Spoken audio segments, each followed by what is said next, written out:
Baiklah, saya di sini akan menjelaskan tabel kriteria dampak proses evakuasi penyuntikan obat cacing pada sapi hamil. Kriteria dampak berfokus pada kerugian finansial, kesehatan sapi atau lingkungan, kepercayaan pelanggan, dan reputasi UPTD Puskeswan.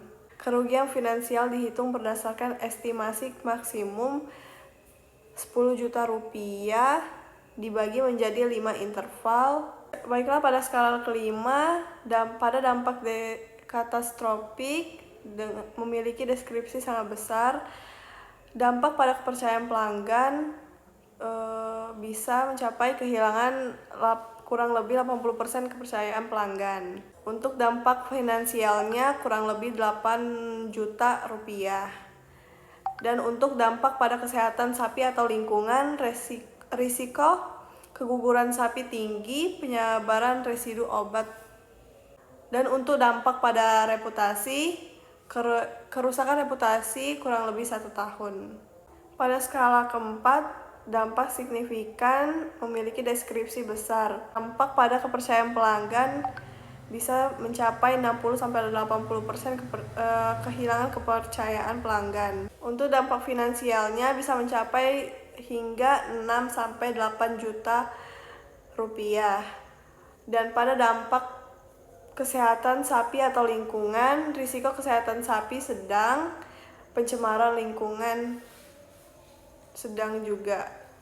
Dampak pada reputasi, pemulihan reputasi kurang lebih 6 bulan. Untuk skala ketiga, dampak moderate, deskripsi sedang, dampak pada kepercayaan pelanggan mencapai hingga 40-60% kehilangan kepercayaan pelanggan. Untuk dampak finansialnya bisa mencapai hingga 4-6 juta rupiah.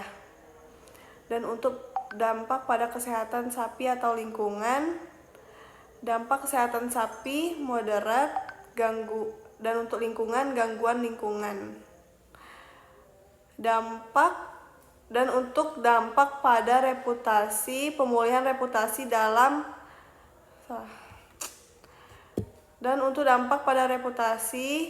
pemulihan reputasi kurang lebih dalam 6 bulan.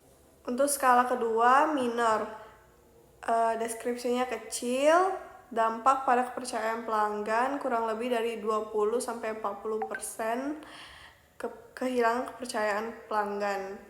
Untuk dampak finansialnya mencapai hingga 2-4 juta rupiah.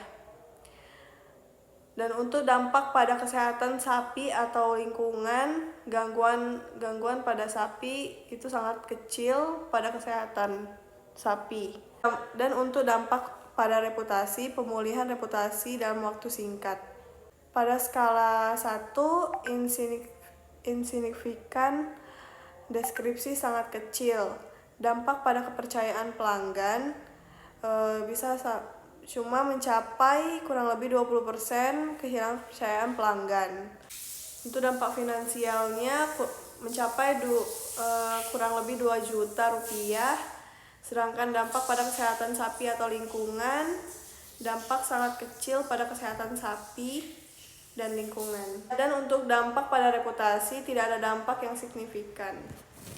Baiklah, untuk berikutnya saya akan menjelaskan tabel identifikasi risiko. Untuk nama kegiatannya, penyuntikan obat cacing pada sapi hamil di kandang penampungan ternak sapi di Kelurahan Sambuli. Tujuan dari kegiatan ini adalah memastikan sapi hamil bebas dari parasit, menjaga kesehatan sapi dan janin, memenuhi standar kesehatan lingkungan, menjaga kepercayaan masyarakat, dan mendukung operasional UPTD Puskeswan.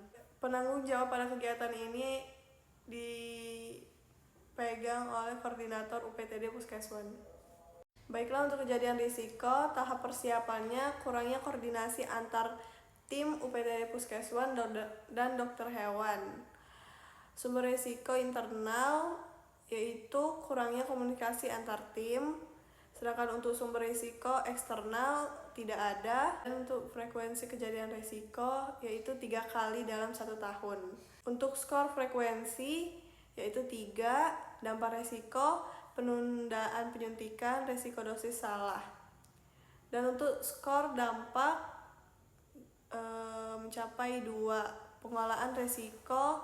Yang pertama, mengadakan rapat koordinasi awal, dan untuk yang kedua, menunjukkan koordinator khusus.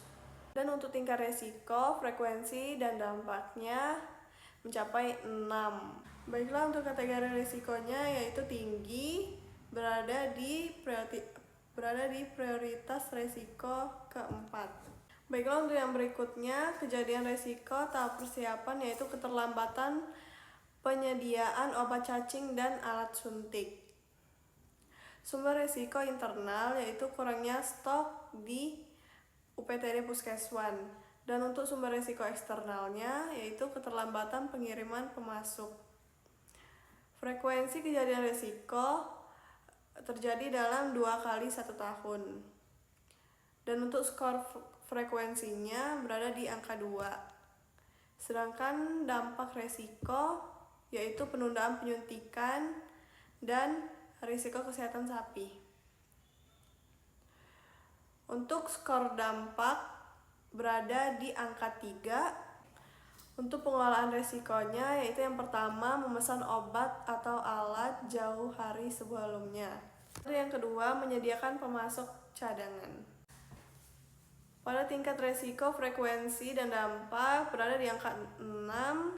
Dan kategori risiko tinggi berada di angka 4. Yang berikutnya adalah kejadian risiko tahap pelaksanaan yaitu dosis obat cacing salah diberikan.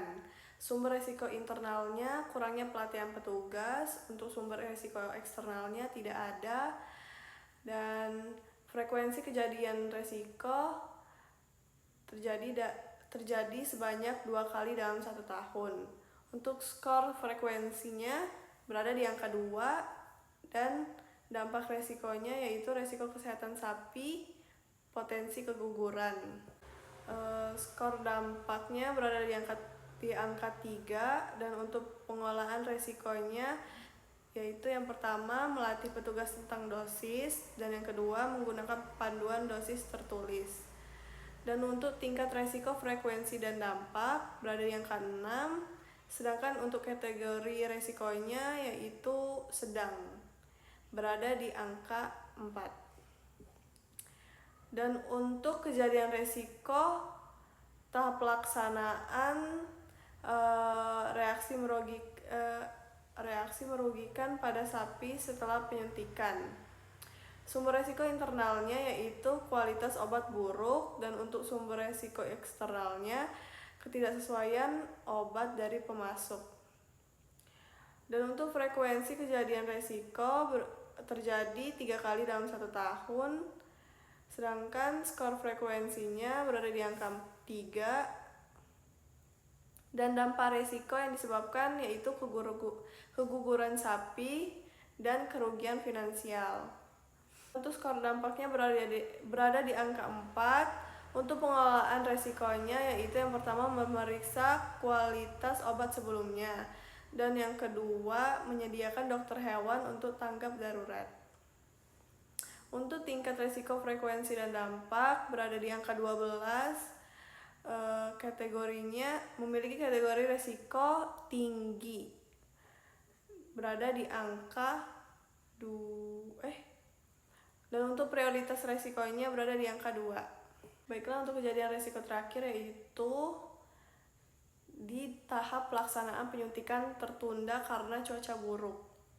Sumber risiko internalnya tidak ada, dan untuk sumber risiko eksternalnya yaitu hujan lebat. Frekuensi kejadian risiko terjadi sebanyak 3 kali dalam 1 tahun. Skor frekuensi berada di angka 3. Dampak resikonya yaitu penundaan jadwal, resiko parasit meningkat.